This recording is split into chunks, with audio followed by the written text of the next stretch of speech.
Miren una cosa. Es curioso, claro, los científicos lo entienden. Bueno, relativamente. El hecho de que, por ejemplo, todos los seres vivos, animales, personas, tenemos un DNA. ¿Comprenden?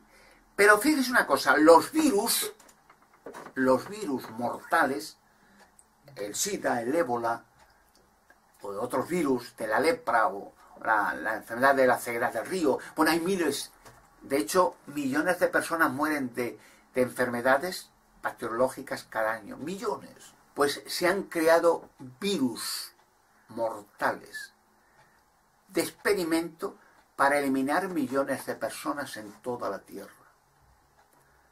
Por eso les decía que toda la creación universal, inteligente, material, humana o animal, tiene un DNA, pero no los virus mortales. Y no es casualidad. Son virus artificiales creados en laboratorio para experimentar sobre la raza humana. Imagínense que el creador de la Tierra y de la humanidad y de la belleza que hay en la Tierra, a la vez hubiera creado virus para masacrar y experimentar con millones de personas y animales. ¿Usted cree que lo hubiera hecho? ¿Con qué fin? ¿Usted cree que el creador del universo hubiera creado demonios para quemar a la gente eternamente en algún supuesto infierno o purgatorios o limbos? ¿Usted cree eso? ¿Lo dicen las Escrituras?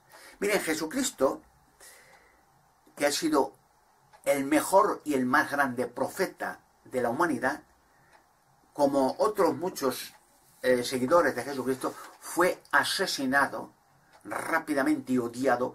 ¿Por quién?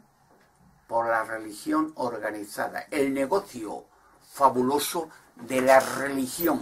Hoy en la Tierra hay 30.000 religiones. La gripe española, también conocida como la gran pandemia de gripe, la epidemia de gripe de 1918, la pesadilla y la cucaracha, fue una pandemia de gripe de inusitada gravedad, causado por un brote de influenza virusa del subtipo H1N1 que mató entre 50 y 100 millones de personas en todo el mundo entre 1918 y 1919. 2. Se cree que ha sido una de las más letales pandemias en la historia de la humanidad.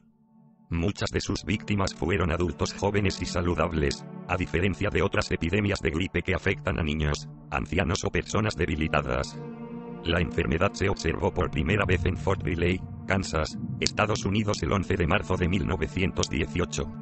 Un investigador asegura que la enfermedad apareció en el condado de Haskell, Kansas en enero de 1918. 3. Los aliados de la Primera Guerra Mundial la llamaron gripe española porque la pandemia recibió una mayor atención de la prensa en España que en el resto del mundo, ya que España no se vio involucrada en la guerra y por tanto no censuró la información sobre la enfermedad.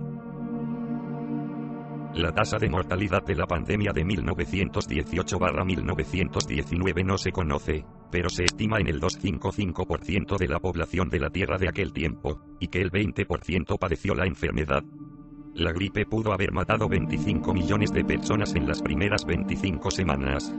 Como comparación, el SIDA mató 25 millones en los primeros 25 años. Algunas estimaciones sitúan la cifra final de muertos en más de 50 millones, puede que incluso 100 millones. Se estima que en la India murieron 17 millones, aproximadamente el 5% de la población de aquella época, alcanzando una mortalidad del 20% de la población en algunas zonas. En el ejército de la India, al menos el 22% de las tropas que se enfermaron murieron. En los Estados Unidos, cerca del 28% de la población padeció la enfermedad y de 500 a 675 murieron. En Gran Bretaña murieron 200. En Francia más de 400. En Alaska y Sudáfrica, murieron comunidades enteras. En Australia murieron unas 10 personas y en las Islas Fiji murió el 14% de la población en solo 2 semanas, mientras que en Samoa Occidental el 22%. Tras registrarse los primeros casos en Europa, al parecer en Francia, esta pasó a España, un país neutral en la guerra y que no censuró la publicación de los informes sobre la enfermedad y sus consecuencias, de ahí que, pese a ser un problema internacional, se le diera este nombre por parecer en las informaciones de la época que era la única afectada. España fue uno de los países más afectados, con cerca de 8 millones de personas infectadas en mayo de 1918 y alrededor de 300 muertes, a pesar de que las cifras oficiales redujeron las víctimas a solo 147-114.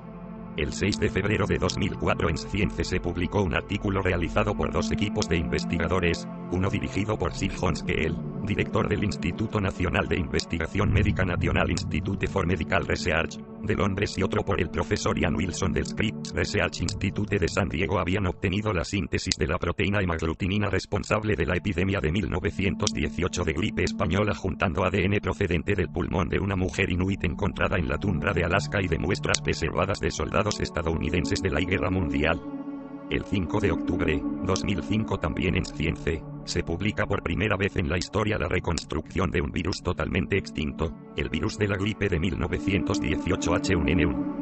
El virus fue totalmente reconstruido in vitro a partir de las secuencias obtenidas del análisis de muestras históricas de tejidos realizadas por el grupo de Jeffrey Taubenberger 5. Según el informe, después de varias décadas los científicos lograron recrear el virus con ayuda de técnicas de genética inversa, para volverlo a la vida en un laboratorio de bioseguridad de nivel 3, de los Centros para el Control y Prevención de Enfermedades en Atlanta. Sus efectos fueron estudiados en ratones, embriones de pollo y células pulmonares humanas, empleando para ello diversas versiones fabricadas con genes de otros virus gripales, y así efectuar comparaciones y descubrir los elementos que lo hicieron tan mortífero. Al igual que el original, el virus reconstituido mató en pocos días a los ratones, y se comprobó que también mataba a los embriones de pollo.